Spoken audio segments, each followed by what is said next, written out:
नमस्कार, स्वागत है आपका ऑनलाइन न्यूज इंडिया पर। मैं हूं नीलू व्यास। ऐसा लग रहा है कि देश में राहुल गांधी के खिलाफ कोई बड़े षड्यंत्र की तैयारी में है मोदी सरकार, क्योंकि जिस तरीके से कोर्ट केसेस कुछ कुछ आ रहे हैं और कुछ जो बयान बीजेपी की तरफ से दिए जा रहे हैं, तो ऐसा लग रहा है कि राहुल गांधी की जो बढ़ती हुई इमेज है, जो उनका राइजिंग स्टैचर है, वो बीजेपी को नहीं पच रहा है। इसलिए बड़े षड्यंत्र की तैयारी है। और बड़े षड्यंत्र की तैयारी जब मैं कहती हूँ, तो कुछ ऐसे सबूत या कुछ इस तरीके की बातें सुन समझ में आती हैं, जिससे लगता है कि वाकई में बीजेपी इस समय कुछ बड़े षड्यंत्र की तैयारी में है। मिसाल के तौर पर जो इलाहाबाद हाईकोर्ट की जो लखनऊ बेंच है, उसमें आज राहुल गांधी की नागरिकता को लेकर एक मसला था, जिसमें कि कर्नाटक के बीजेपी के कार्यकर्ता ने उनकी नागरिकता को रद्द करने के लिए एक पीआईएल दाखिल की थी। अब उस पीआईएल में आज लखनऊ बेंच जो इलाहाबाद हाईकोर्ट की है, तो उन्होंने कहा है कि आप होम मिनिस्ट्री से इसमें पूछे, यानी कि सरकार को अपना इसमें स्टैंड क्लियर करना पड़ेगा। और बेसिकली ये कहा गया है कि राहुल गांधी की जो नागरिकता पर इलाहाबाद हाईकोर्ट ने कहा है कि भारत सरकार इसमें बताए।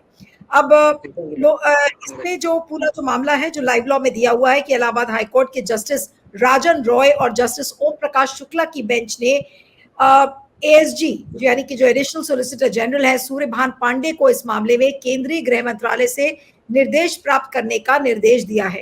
कोर्ट में याचिकाकर्ता यानी कि जो जिन्होंने पिटीशन फाइल की थी, उनका नाम है एस विघ्नेश शिशिर, और उन्होंने व्यक्तिगत रूप से पेश होकर दावा किया कि उन्होंने याचिका दायर की है।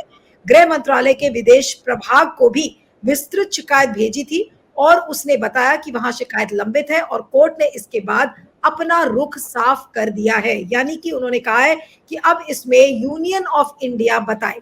अब हाईकोर्ट बेंच ने ये आदेश ये देखने के बाद पारित किया है कि इसी तरह की एक जनहित याचिका उसी याचिकाकर्ता द्वारा पहले भी दायर की गई थी, जिसे खारिज होने के आदेश में वापस ले लिया गया। साथ ही याचिकाकर्ता को धारा 9(2) के तहत सक्षम प्राधिकारी यानी कि गृह मंत्रालय के विदेश विभाग से संपर्क करने की छूट दी गई, क्योंकि नागरिकता अधिनियम 1955 के तहत इसकी छूट है। तो अब सवाल ये उठता है कि और जो लाइव लॉ में जो डिटेल्स हैं, उसमें आपको बताती हूँ कि जब मामला बुधवार को अदालत के सामने सुनवाई के लिए आया, तो जनहित याचिकाकर्ता ने अदालत को बताया कि उसकी पिछली याचिका इस साल जुलाई में खारिज होने के बाद उसने केंद्रीय गृह मंत्रालय में सक्षम प्राधिकारी के साथ 2 ज्ञापन दिए थे, और 1955 अधिनियम की धारा 9(2) के नियमों और विनियमों के साथ साथ नागरिकता नियम 2009 के नियम 40(2) और 2009 नियमों की अनुसूची 3 के अनुसार कि राहुल गांधी की भारतीय नागरिकता रद्द की जाए। अब ये जो सवाल खड़ा किया है कि भारतीय नागरिकता रद्द की जाए, और अब ये स्टैंड यूनियन मिनिस्ट्री को इसको स्पष्ट करना है, यानी कि यूनियन ऑफ इंडिया को बताना है, इसमें गृह मंत्रालय को बताना है। और दूसरी तरफ बीजेपी एमपी सीपी जोशी का एक बयान है। दोनों बयानों को दोनों चीजों को दोनों दौड़ के देखना चाहिए, क्योंकि सीपी जोशी ने ये कहा है कि अभी जो सिखों के ऊपर जो बयान दिया था राहुल गांधी ने अमेरिका में, उसको लेकर उनका पासपोर्ट कैंसिल करना चाहिए, पासपोर्ट तो क्या एक बड़े षड्यंत्र की तैयारी में चल रही है राहुल गांधी के साथ।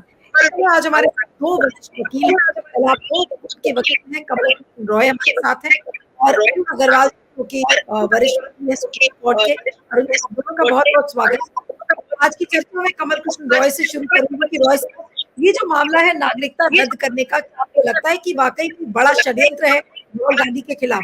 जी देखिए, ये षड्यंत्र याचिकाकर्ता का नहीं है, वो तो एक मदारी के द्वारा नचाया गया है। ये षड्यंत्र दिल्ली में बैठी उस सरकार का है जिसके मुखिया माननीय नरेंद्र सिंह मोदी हैं, और जो नागपुर वाले भागवत जी के इशारे पर संघ के विचारधारा का प्रचार प्रसार कर रहे हैं। इस मुकदमे के 2 पहलू हैं। एक तो जो सिटीजनशिप एक्ट है 1955 का, उसका उपयोग करके या दुरुपयोग करके याचिका दायर किया गया है कि नहीं, और दूसरा यह है कि ये याचिका क्या हिंदुस्तान में राहुल विरोधी जो षड्यंत्र है उसको राजनीतिक फलक पर प्रचार प्रसार करने के लिए इस याचिका का इस्तेमाल किया गया। एक घटने का मैं और जिक्र करूंगा, जिसको अभी माननीय चंद्रचूड़ साहब के घर पे हमारे प्राइम मिनिस्टर साहब गए और बाकायदे उसकी फोटो खींची गई, उसको प्रचार किया दिया गया। अब चंद्रचूड़ जी से कोई ये पूछे अगर कैसे इन चीजों का राजनीतिक इस्तेमाल किया जाता है, कि हरियाणा के इलेक्शन में कितनी सभाओं में और जगह जगह पे मोदी जी कह रहे हैं, उसी उसी सीजीआई साहब के घर में जो उन्होंने पूजा किया था, कि मैं गणेश जी की पूजा करता हूं, ये घबरा जाते हैं। मैं गणेश जी की वंदना करता हूं, इनकी नींद हराम हो जाती है। अब चंद्रचूड़ साहब क्या एहसास किए थे कि कोई नेता आपके कंधे पर हाथ रखेगा तो कितना बुरी तरह से आपका इस्तेमाल करेगा। आज चुनाव में वोट मांगा जा रहा है, सीजीआई के घर में जो पूजा पाठ किया था नरेंद्र मोदी जी ने, यही हाल लखनऊ हाई कोर्ट के डिवीजन बेंच के फोरम का यह जो भाजपा समर्थक याचिका इसने किया। और मुझे आश्चर्य हो रहा है, राहुल गांधी ने 5, 6, 7, 8 हजार जो भी चला हो, भारत जोड़ो यात्रा ने राहुल गांधी के संघ और भाजपा की पूरी बुनियाद को उखाड़ दिया है। पूरा का पूरा उनका थॉट प्रोसेस डिमोलिश कर दिया है। अब वो मोहब्बत की बात कर रहे हैं, वो नफरती तत्वों के खिलाफ इस देश के जनमानस को खड़ा कर रहे हैं। आपने देखा हिमाचल में, आपने देखा कर्नाटका में, आपने देखा तेलंगाना में, और हरियाणा में तो जैसे लग रहा है कि भाजपा का रथ का पहिया ही कीचड़ में फंस गया है, एक कदम आगे नहीं। 5-5 हजार की रैलियां अमित शाह और मोदी जी कर रहे हैं, तो इसमें ये बदनाम करने की साजिश है। आप बताइए, मुझे आश्चर्य हो रहा है हम अपने माननीय मूर्ति पर, मुझे पूरा भरोसा है उसके न्यायिक विवेक पर। एक पिटीशन सुप्रीम कोर्ट में चल रहा है या दिल्ली हाई कोर्ट में चल रहा है, सुब्रमण्यम स्वामी जो इंटरनेशनल ब्लैकमेलर बन गए इस तरह की चीजों करने में। दूसरा पिटीशन ये याचिकाकर्ता खुद वापस ले चुका है। तो रिप्रेजेंटेशन के लिए हाईकोर्ट ने कैसे ये आदेश कर दिया कि यूनियन ऑफ इंडिया को बताओ कि इनके रिप्रेजेंटेशन का क्या होगा। सिटीजन इनके पिटीशन में पढ़िए, वो कह रहा है कि लंदन की नागरिकता है। तो पहले लंदन हाई कमीशन की तरफ से कोई स्पष्टीकरण आया? ये देखिए, ये लोग टॉप से जब राजीव गांधी की हत्या हुई, जब श्रीमती इंदिरा गांधी की हत्या हुई, इन बच्चों को पढ़ने के लिए अपनी ये इंटरनेशनल लॉ इसमें इसकी गुंजाइश है। ये बच्चे जब विदेश में पढ़ने गए तो इनका आइडेंटिटी इनका कंसील किया गया। ये इनका पासपोर्ट दूसरे नाम से बना, इनका ये दूसरे नाम से वहां यूनिवर्सिटी में गए, कॉलेज में गए, ये दूसरे नाम से इनको हॉस्टल अलॉट हुआ। पूरा का पूरा जो अंतरराष्ट्रीय वो था कुचक्र था श्रीमती इंदिरा गांधी और राजीव गांधी की हत्या के बाद, इनके प्राण रक्षा के लिए वहां की सरकार ने जहां भी ये पढ़ने गए इनके आइडेंटिटी को छुपाया, और आज उसी को मुद्दा बना के कह रहे हैं कि ये वहां की सिटीजनशिप लिए थे। अडवाणी जी की सिटीजनशिप तो फिर कराची की होनी चाहिए, वो तो वहां हाई स्कूल इंटर पास किए थे। पाकिस्तान वाली सिटीजनशिप वो अपना दिखा में वो हिंदुस्तान में क्यों भगोड़े एक तरह से आ गए। आप इस तरह से कैसे कैसे कुचक्र रचे गए, आप जरा सा गौर करिए। डिफेमेशन का केस कहां पर डिफेमेशन हुआ, किस भाषण में दिया, कितने 100 किलोमीटर बगल की अदालत में भाजपा का सांसद विधायक कोर्ट में जाता है, कैसे डिफेमेशन में इनको सजा होती है, कैसे हाई कोर्ट 68 पेज के गुजराती भाषा में जजमेंट देता है, कैसे एक दिन में वो सारा गुजराती हमारे लोकसभा के स्पीकर समझ के इनकी सदस्यता रद्द करते हैं, कैसे विदाउट एनी डिले इनका बंगला खाली कराया जाता है। तो सारी कोशिशें हो रही है, संविधान को बचाने की लड़ाई एक तरफ लड़ी जा रही है, और कानून और संविधान को त्याग कर रख के न्यायपालिका का दुरुपयोग करके ये भाजपा के लोग, ये खरीदे हुए गुलाम लोग किसी तरह से जनता किस तरह से कंधे पर बैठा के राहुल गांधी को पूरे रॉय उनको तो लग रहा है कि नहीं रॉय साहब, अब क्या कोशिश मोदी सरकार की ये है कि राहुल की नागरिकता भी छीनी जाए, उनको देश से बाहर निकाला जाए, या फिर उनका पासपोर्ट छीन लिया जाए, उनकी जमीन ना पाए? क्या ये दोनों कोशिश नहीं लग रही है? या देश से निकाले जाएंगे राहुल गांधी, या उनको पासपोर्ट ही छीन लिया जाएगा कि जाने लायक बचेगा? तो मोदी जी तो इतना डरे हुए हैं कि अमेरिका में पहली बार अजीत डोभाल को साथ नहीं ले गए, पहली बार रहा के दफ्तर बंद कर दिए गए, अंतर्राष्ट्रीय स्तर पे इनकी जो बेइज्जती हुई है, इनको डर था कि वहां जो FIR हो गया उस पर कहीं डिटेंशन न हो जाए हमारे राष्ट्रीय सुरक्षा के सलाहकार का।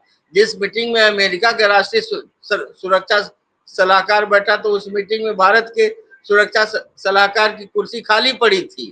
तो ये क्या बदला लेंगे? इनको तो लग रहा है कि जिस तरह से अब यहाँ हरियाणा, उसके बाद कश्मीर तो हुआ ही, उसके बाद झारखंड, दिल्ली, महाराष्ट्र, सारा सुपड़ा साफ होने जा रहा है। और सबके बीच में इसका महानायक है राहुल गांधी। राहुल गांधी ने इंडिया अलायंस का जो परचम आसमान तक फैला दिया है, उसमें भाजपा और उसके चट्टे बट्टों का कहीं पता नहीं चल रहा है। इसलिए ये इनकी हैसियत नहीं है कि इनकी सिटीजनशिप ले लें, इनकी हैसियत नहीं है कि इनका पासपोर्ट जब्त कर लें। सिखों के पर सिखों पे क्या बोला? एक साल से सिख किसान सिंधु बॉर्डर पर लाखों की संख्या में, हजारों की संख्या में बैठे हैं। वो जा रहे हैं दिल्ली के गुरुद्वारे में शीश नवाना चाहते हैं। वो शीशगंज गुरुद्वारा जाने की बात कर रहे हैं। वो पार्लियामेंट में घुसने की तो बात कर नहीं रहे, वो गुरुद्वारे में जाके रहते, वहां से अपनी बात करते। तो राहुल गांधी ने कहाँ गलत किया कि गुरुद्वारे में सिख जा पा रहा है कि नहीं जा पा रहा है? आपने उसको सड़क पर डाल दिया, आपने उनके ऊपर ड्रोन से आप जो बुलेट फायर कर रहे हैं रबड़ का, उनकी हत्या कर रहे हैं उन सिख किसानों की। राहुल गांधी ने उसको बोला तो क्या गलत बोला? आप कितना गलत बोल रहे हैं कि वहां जाकर कि हम एक्सपोर्ट कर रहे हैं मोबाइल, जबकि आप केवल असेंबल करते हैं। अंतर्राष्ट्रीय मंच पर भारत की तरफ से झूठ बोला जा रहा है। तो राहुल गांधी के सर दामन पे दाग लगाने की कोशिश में ये सरकार खुद दागदार हो जा रही। और ये रिट याचिका करता, ये बिल्कुल किराए का टट्टू है। नहीं तो इसके पिटीशन में कुछ भी नहीं है जिसको कोर्ट इंटरटेन करे। आई एम सरप्राइज कि लगातार 2 पिटीशन कोर्ट ने इंटरटेन किया। बिल्कुल इसके ऊपर 5 लाख का जुर्माना लगना चाहिए और इसका केस खारिज होना चाहिए। रिप्रेजेंटेशन के आधार पे 226 सर बैठे हैं, सुप्रीम कोर्ट के वकील हैं। कोई रिप्रेजेंटेशन का जुरिडिक्शन आर्टिकल 226 और आर्टिकल 32 में होता है क्या कि हमने रिप्रेजेंटेशन किया और आप कहिए कि वो डिसाइड कर दें? ये misuse of the process of the court, misuse of the forum of the court, misuse of the power of the constitution. जी ठीक है। आप रॉय साहब, आप म्यूट कर लीजिएगा अपने आप को, नहीं तो एको होएगा। आप म्यूट कर लीजिएगा अपने आप को। मैं अरुण अग्रवाल जी के पास आऊंगी कि अरुण जी, जो ये पूरा जो मामला है नागरिकता का, और ये जो जिस तरीके से लखनऊ बेंच में ये उठा है ये मामला, इसको आप कैसे देखते हैं? क्या वाकई में इस केस में कोई मेरिट है, या आपको लगता है कि ये मैलिफाइड इंटेंशन है और राहुल गांधी की छवि को खराब करने के लिए और उनका भविष्य धूमिल करने के लिए ये एक ऐसा उठाया हुआ कदम है, और जो कि लगता है कि ऐसा कोई षड्यंत्र राहुल गांधी के खिलाफ लीगल आधार पर करने की कोशिश की जा रही है? क्या आपको ऐसा लगता है इस पिटीशन को देखकर? जी म्यूट कर लीजिएगा सर, अनम्यूट कर लीजिए जी। ये पिटीशन जो है ये पूरा फर्जी पिटीशन है और इसको जानबूझ के ये बेंच हंटिंग करके लखनऊ ले गए हैं। इसमें स्टेट गवर्नमेंट का क्या रोल है? सेंट्रल गवर्नमेंट का सिटीजनशिप के ऊपर रोल है। तो क्या तो ये दिल्ली हाई कोर्ट जाते या सुप्रीम कोर्ट जाते, या ये जहाँ के वासिंदे हैं कर्नाटक जाते, और ये बेंच हंटिंग करके वहां पहुंचे हैं और कोर्ट ने भी इसको एंटरटेन कर लिया। अरे एक कॉमन सेंस लगाइए। उस आदमी ने 5 इलेक्शंस लड़े हैं, हर एक बार उसने एफिडेविट दी है कि I am a citizen of India. तो आप इलेक्शन कमीशन को पहले आप करिए ना। और अगर कुछ भी गलती होती तो क्या आप सोचते हैं कि ये हमारे होम मिनिस्टर जो हैं वो इतने चैरिटेबल हैं? वो तो सबसे पहले इसकी नागरिकता जो है कैंसिल करते और पूरे बाजार में उनको जो है बदनाम करते। मैं आपको बताता हूं इनके पास क्या डॉक्यूमेंट है, और इसमें कोर्ट की पूरी जिम्मेदारी है। 5 करोड़ केसेस पेंडिंग है, उसके बीच में इस तरह के ये फर्जी एप्लीकेशंस एंटरटेन करते हैं, तो लोगों को कोर्ट के ऊपर भी जो है वो भरोसा जाएगा। ये एक कंपनी हाउस है जहाँ की कंपनीज, जैसे यहाँ पर एमसीए है तो वहाँ पे फाइलिंग होती है। उसकी फाइलिंग में कोई भी आदमी $1 लेके उसका जो है एक प्रतिलिपि ले सकता है। इसी तरह हमारे इंडिया में भी अलाउड था। हमने खुद सुब्रमण्यम स्वामी को चिदम्बरम साहब के जो फेयर ग्रोथ की जो उन्होंने शेयर ली हुई थी, वो निकाल के मैंने उनको दी है, जिसके ऊपर वो डिफेमेशन किए और हार गए। तो ये फर्जीवाड़ा जो ये लोग, तो उसमें ही has been described as British citizen. अगर वो कागज आपके पास हो तो उसको आप दर्शकों को दिखाइए। अब सवाल है कि हमने किसी चार्टर्ड अकाउंटेंट को कहा कि भाई मेरा कंपनीज एक्ट वाला इसको भर दो, उसमें उसने गलती से लिख दिया ब्रिटिश सिटीजन, तो हम ब्रिटिश सिटीजन हो गए। आधार कार्ड बना है, ये बना है। अगर मान ले हम कोई चीज ऑपरेट करते हैं बैंक का, और बैंक कहता है कि परमिशन दीजिए, हम परमिशन नहीं देते हैं तो हमको वो अलाउ नहीं करता है, तो हम क्या करते हैं, भाई दे दो परमिशन, हम नहीं देना चाहते। तो उसी तरह का कुछ हुआ, उन्होंने वो कह दिया, और that is the only basis. Dual citizenship नहीं है। अगर वो ब्रिटिश सिटीजनशिप लेंगे तो यहाँ की सरेंडर करके तभी वहां अप्लाई कर पाएंगे सिटीजनशिप के। सारा रिकॉर्ड होगा इनके पास। ये आरटीआई में जाते नहीं है, बड़ा कन्वीनियंट है। आरटीआई में जाके पूछे ना, कभी इन्होंने किया आरटीआई? एक रिप्रेजेंटेशन दे दिया, अरे सरकार को कोई भी रिप्रेजेंटेशन दीजिए, कभी जवाब आता है? कभी जवाब नहीं आता है। तो उसके ऊपर जो है इन लोगों को और कुछ नहीं, एक सेंसेशनलिज्म क्रिएट करना है दिन रात। और इस मामले में रॉय साहब ने एकदम सही बात करी, 5 लाख नहीं 25 लाख का जुर्माना लगाएं, क्योंकि ये तो स्पॉन्सर्ड पिटीशन है, कर्नाटक से आया हुआ है, बहुत संपन्न आदमी है, बेंच हंटिंग किया है, कौन सी बढ़िया बेंच निकलेगी, हम वहीं पर अप्लाई करें। तो इसको उतना जुर्माना लगाना चाहिए, नहीं तो सुप्रीम कोर्ट को ये देख के इसको ट्रांसफर कर दें कि भाई जितने भी केसेस हैं वो जाए वहां पे। 2 सेकंड में रोकूंगी, क्योंकि आपने एक शब्द इस्तेमाल किया, बेंच हंटिंग, यानी कि पूरे देश में इन्होंने ढूंढ कर खंगाला होगा कि कौन सी बेंच है जहां पर आराम से इस केस को ले लिया जाएगा, इस केस को एंटरटेन किया जाएगा। क्या ये एक गलत चलन शुरू हुआ है? और ये है कि आपको अगर विपक्ष को घेरना है तो आप इस तरीके से बेंच हंटिंग करिए और फिर देखिए कि कौन सी बेंच इसको एंटरटेन करेगी। तो क्या कहेंगे इस बेंच हंटिंग के ऊपर? जी अरुण जी। नहीं, जो सीनियर जज हैं वो तो अच्छे हैं, लेकिन जो दूसरे वाले जज हैं उनके बारे में कहा जा रहा है, बहुत सारे जजेस अपॉइंट हुए हैं जो कि यंग जजेस हैं, और उनको अमेरिका के तरह कि इस तरह से अपॉइंट किया गया है इस एज पर कि वो चले जाएं सुप्रीम कोर्ट तक। So they are serving their appointment. इस तरह की जो एक ऑलरेडी याचिका पड़ी हुई है, आपने एक बार डिसमिस कर दी, वो अगर फॉरेन उसको कोई रिप्रेजेंटेशन देता है तो वो कोई नया फैक्ट तो हुआ नहीं। कोई भी आदमी जो 5 बार एमपी बन चुका, आपके पास इतने ऑल्टरनेट हैं। आप लिखिए लोकसभा के स्पीकर को लिखिए, आप जो है इलेक्शन कमीशन को लिखिए, इन लोगों को तो आप लिख नहीं रहे हैं ना। आप प्राइम मिनिस्टर को लिखिए कि आपने कैसे इनको लीडर ऑफ ऑपोजिशन बना दिया। खुद जो है जो चाय बेचते थे उनका स्टेशन का नाम आज तक लोगों को नहीं पता, तो हम कहते हैं कि ये भारत के सिटीजन नहीं है। आप जरा दिखाइए कहाँ कहाँ वो स्टेशन था जिसमें आपने चाय बेची। तो आप मुस्लिमों से तो कहते हैं कागज दिखाओ, और आपके कागज। तो ये जो डबल स्टैंडर्ड है ये सारा बंद होना चाहिए, और झूठ मूठ का इस देश को कोई ना कोई बहाने जो है एक बॉयल पर रखना, ये इनका काम हो गया है। अपने कुछ नहीं करेंगे, दूसरे पर वो लगाते जाए। He has been born in India. We have followed his entire career and trajectory. वो ब्रिटेन में, देखिए एक और बात मैं बताता हूँ, ब्रिटेन में भी आरटीआई है। क्यों नहीं लगाया आरटीआई ब्रिटेन में? वहां की आरटीआई यहाँ के तरह नहीं है, ना यहाँ आरटीआई लगाते हैं ना ब्रिटेन में आरटीआई लगाते हैं। एक कंपनी उसका जो है उसमें खाली लिखा हुआ है, जो उनकी कंपनी बनी हुई है वहां पर गलती से लिख दिया ब्रिटिश सिटीजनशिप। अभी मान ले हम ही कोई चीज फाइल कर रहे हैं, अब हमें नहीं अलाउ करेगा तो हम क्या करेंगे? अच्छा भाई इसको लिख दो। He has not filed any papers, any this thing affidavit, he has not sworn to that citizenship, कुछ नहीं किया, हो गए वो ब्रिटिश सिटीजन। और कोर्ट भी वैसे कागज के बेसिस पे, अरुण जी, क्या केवल इस कागज के आधार पर क्या राहुल गांधी की नागरिकता जा सकती है? क्या हम ये कह सकते हैं? सुब्रमण्यम स्वामी ने भी कहा कि देखिए हमारे पास तो ऐसे कागजात हैं जो हमको यूके से मिले हैं, जो कि साफ दिखाता है कि उनकी नागरिकता ब्रिटिश सिटीजन की है, तो क्या ऐसे में क्या उनकी नागरिकता पे खतरा आपको मंडराता हुआ नजर आ रहा है? क्या भारत की सरकार ऐसा कुछ कर सकती है? सुनिए, सुब्रमण्यम स्वामी ने सही कहा कि उनको ब्रिटेन से मिले हैं।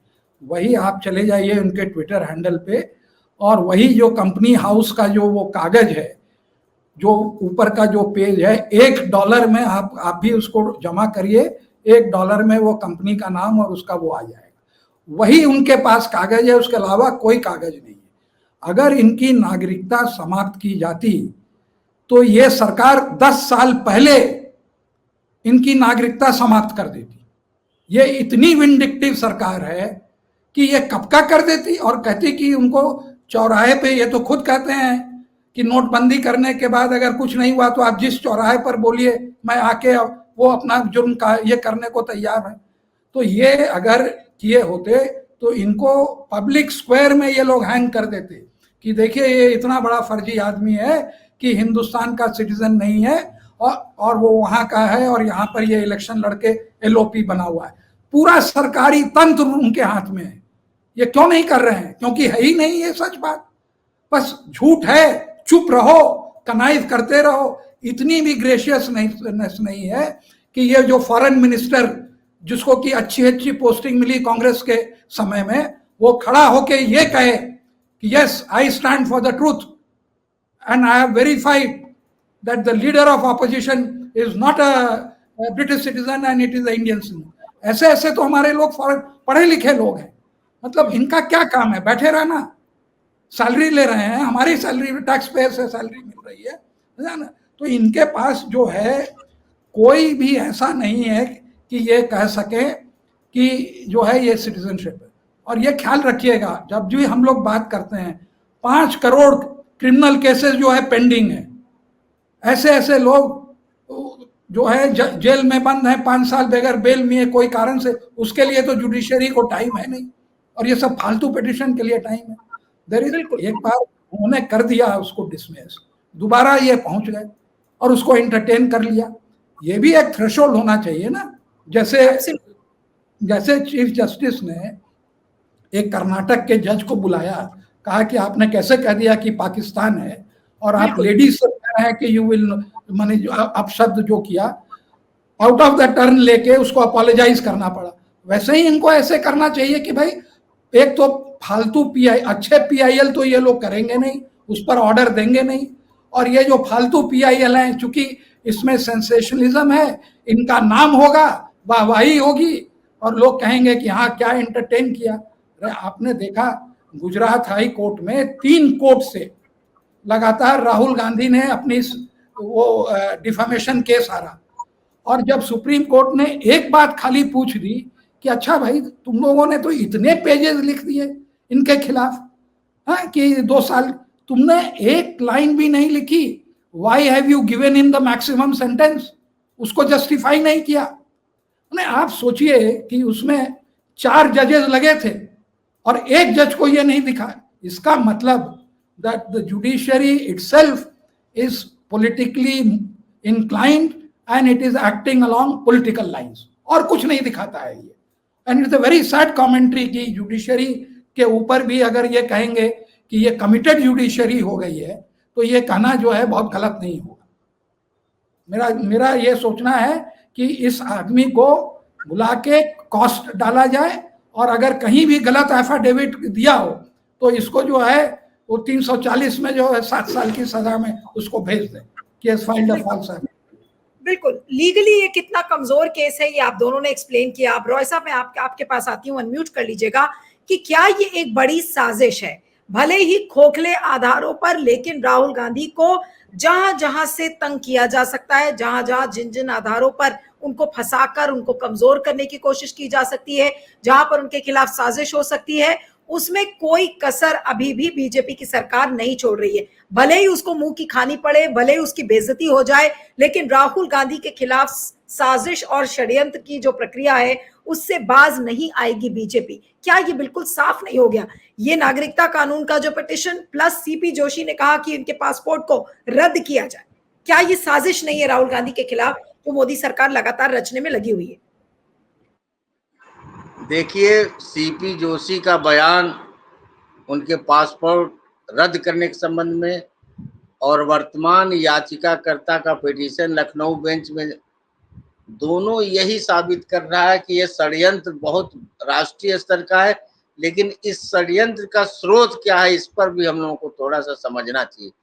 कुछ वर्ष पूर्व राष्ट्रीय स्वयंसेवक संघ की तरफ से एक पुस्तिका का वितरण किया गया था, जिस पुस्तिका में इन लोगों का जो फैमिली ट्री है वो पेश किया गया।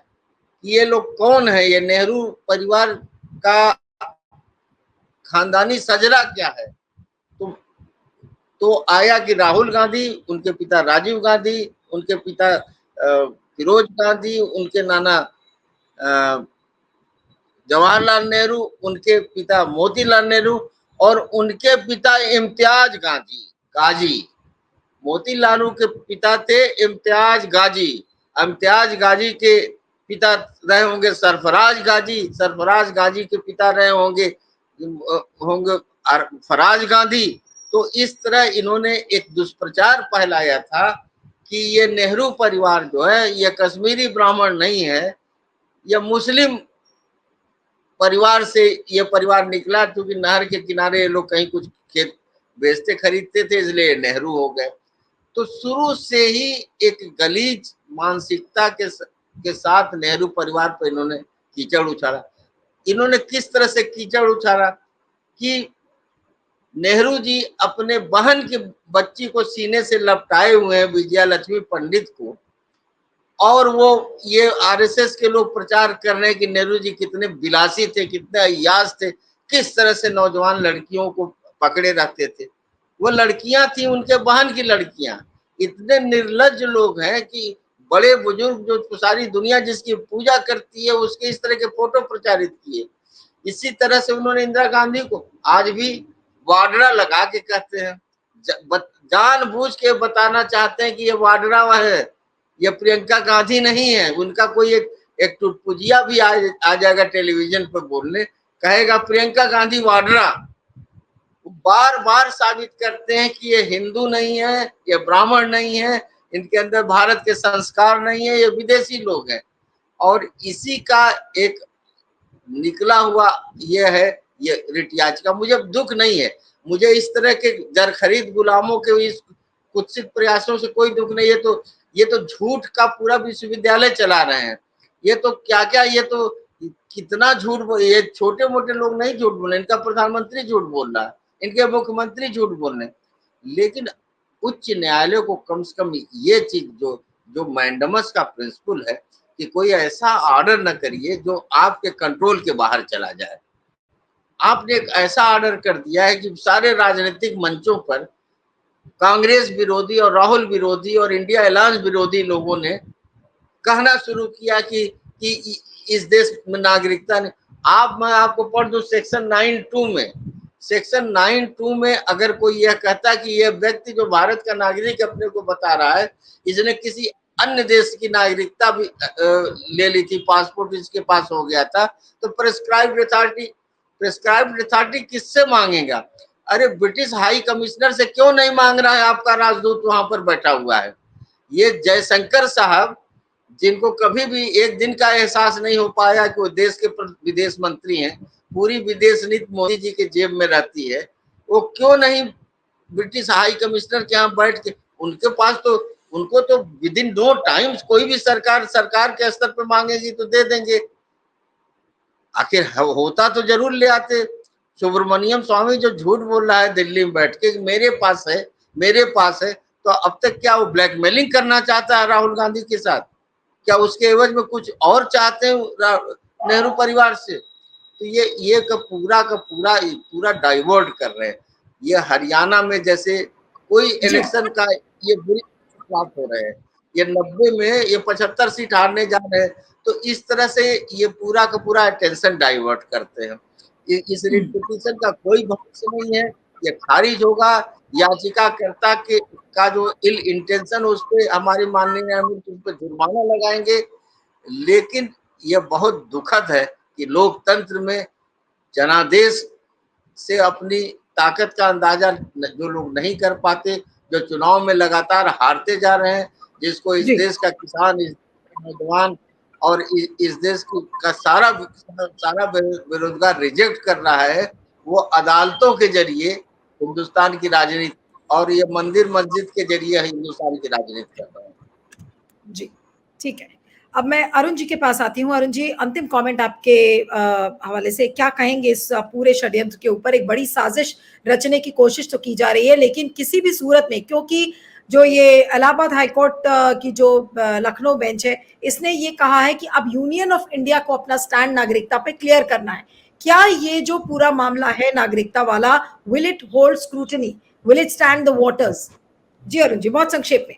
हाँ, देखिए, अगर याचिकाकर्ता ने जो है स्पीकर को पार्टी नहीं बनाया या इलेक्शन कमीशन को नहीं पार्टी बनाया, तो कोर्ट को बनाना चाहिए था। पूछना चाहिए था ओम बिरला जी से कि आपने जो है इनका जो है लीडर ऑफ ऑपोजिशन कैसे चुनाव किया। ये हजरत आके कह रहे हैं कि ये तो सिटीजन भी नहीं है। और इलेक्शन कमीशन से पूछना चाहिए कि ये 5 साल से जो है 5 बार 2004 से ये एमपी बने हुए हैं और हर बार ये एफिडेविट दे रहे हैं कि हम इंडियन सिटीजनशिप है। आधार कार्ड वालों से पूछना चाहिए। तो ये जानबूझ के ये ओमिशन है। लोग पूछना नहीं चाहते, लोग जानते हैं सच क्या है। अगर हम चुप रहेंगे तो वो जो है अफवाह और बीच में वो उड़ती रहेगी। तो और इसमें ये लोग मास्टरी है, फ्रॉम नथिंग क्रिएट समथिंग। तो ये जो इनका जो सोचना है, और अबव ऑल जो फॉरेन मिनिस्टर है उसको ये मालूम है कि उसके रिकॉर्ड क्या कह रहे हैं। और जब तक आप इंडियन सिटीजनशिप नहीं रिनाउंस करेंगे तब तक आप दूसरे जगह की सिटीजन, क्योंकि इंडिया में डुअल सिटीजनशिप नहीं है। अमेरिका वाले कितने भी लोग प्रेशर डाल रहे हैं तो उसमें ये कभी भी अडिंग ये रहे कि हम डुअल सिटीजन नहीं देंगे।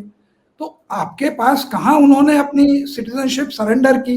आपने उनको पासपोर्ट बना के दिया, किस बेसिस पर दिया? कितनी बार आपने उनका पासपोर्ट रिन्यू किया? कितनी बार आपने वेरीफाई किया? तो ये जितने लोग हैं, अगर इन लोगों ने नहीं देखा तो सबको कटघरे में लगाएं कि ये गलती हुई है। अगर आप कोई भी फर्जी एक डॉक्यूमेंट निकाल के कंपनी उसमें फाइलिंग में आप कहिएगा तो उसके बेसिस पर तो बहुत आदमी को हिंदुस्तान में जेल जाना चाहिए। इस तरह के बहुत सारे डॉक्यूमेंट्स। तो ये जो कानून है, ये जो है सरकार के लोगों को प्रोटेक्ट करना और ऑपोजिशन के लोगों को तंग करना, उसमें ये जो भागीदारी निभा रहे हैं उससे जो इनका जो रेपुटेशन है वो गिरता जा रहा है। क्योंकि आदमी पूछेगा ना कि भाई और लोगों पे आप क्यों नहीं लगा रहे हैं। अभी यशवंत सिन्हा के जो लड़के हैं वो अमेरिका में इतने दिन रहे, उनकी वाइफ या शायद वो वहाँ के ग्रीन कार्ड होल्डर है। तो अगर हम कहें कि और सारा डॉलर में कमाते हैं, अब वो मिनिस्टर बन गए, अब हम कल उठ के कहें कि देखिए ये फलाने फंड में काम किया, फलाने फंड में काम किया, तो ये वहाँ के सिटीजन हो गए। या सुब्रमण्यम स्वामी हार्वर्ड में इतने दिन पढ़ाए तो वो वहाँ के सिटीजन हो गए। ये सब एकदम फालतू बातें हैं। और सुब्रमण्यम स्वामी जी की भी अब एक उम्र हो गई, उनको जो है ग्रेसफुली काम करना चाहिए। बहुत अच्छा काम किया है, लेकिन इस तरह का जो करते हैं ना, माने हम उनको पर्सनली जानते हैं। और अगर वो कहें तो आज भी मेरे पास वो डॉक्यूमेंट पड़ा है जो फेयर ग्रोथ का, जो मैंने बताया कि 10,000 शेयर 1 लाख में चिदम्बरम साहब ने लिया था, जिस पर वो पूरा केस बना और डिफेमेशन का किया, जो फर्जी निकला। हमने मना भी किया उनको कि देखिए ये शेयर होल्डिंग है, इसमें नहीं बनता कोई करप्शन, माने नहीं। तो जी ये चीजें, vindictive politics should be put an end to, क्योंकि ये देश इतना सफर कर रहा है। विंडिक्टिव पॉलिटिक्स, हिंदू मुसलमान कांग्रेस, ये सब बंद हो और थोड़ी बहुत इन लोगों को ग्रेसफुल पॉलिटिक्स करने चाहिए।